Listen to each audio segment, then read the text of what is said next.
The dust swirled around Robinson's worn boots, miniature tornadoes mirroring the chaos that had become his life. An inch soldier, they called him, a derogatory term for the barely there survivors who'd managed to escape the city's obliteration. He was more like half an inch, he thought, each breath a painful reminder of the shrapnel lodged in his side. He stumbled upon the colony almost by accident, a collection of makeshift huts huddled behind a crumbling wall. A haven, however meager, in a landscape of despair. He was greeted by General Harding, a man whose face was etched with the same grim determination Robinson saw reflected in shattered windows. "Robinson," Harding said, his voice heavy, "but we're trying to rebuild. We have families here, children." But he paused, searching for the right words. "We've lost so many women in the war. We need a way to rebalance our society, to ensure our survival." Then came the proposition, delivered with the bluntness of a military order. A way to maintain balance. A way to ensure the community's future. A way to transform men into women. Robinson stared,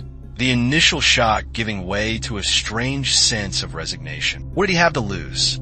The war had already taken everything. He was a soldier with no army, a survivor with no home. He agreed. The surgery was a blur of pain and confusion, a violation and a transformation all at once. He woke up to a new reality, a new body that felt foreign and yet somehow right. He was no longer Robinson, the inch soldier. He wasn't sure what he was yet. Then came the party. A celebration, they called it. A gathering of the newly transformed, all dressed in vibrant colors that seemed impossibly bright against the backdrop of their bleak circumstances. Chest. He caught his reflection in a polished piece of metal. A stranger stared back, beautiful and vulnerable. The classes were next. Lessons on womanhood, on homemaking, on the intricacies of pleasing a husband. It felt absurd, learning to navigate this new world, a world he had always observed from the outside. Yet, he listened, absorbed, and practiced. He was introduced to Thomas,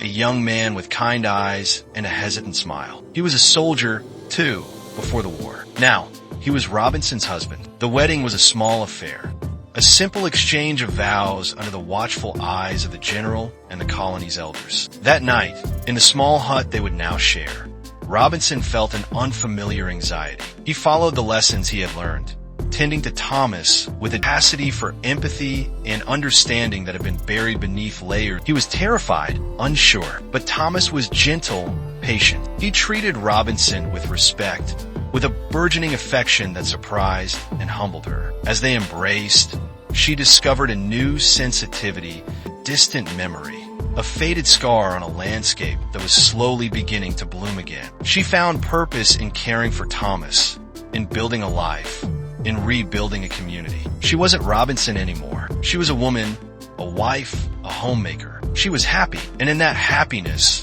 in the love she shared with Thomas, she found a kind of peace she never thought possible. She was a woman, born from the ashes of a war. She was a part of something new, something hopeful. She was helping to rebuild, to rebalance, to ensure the survival of their people. And that, she realized, was a purpose worth fighting for, even in a red dress.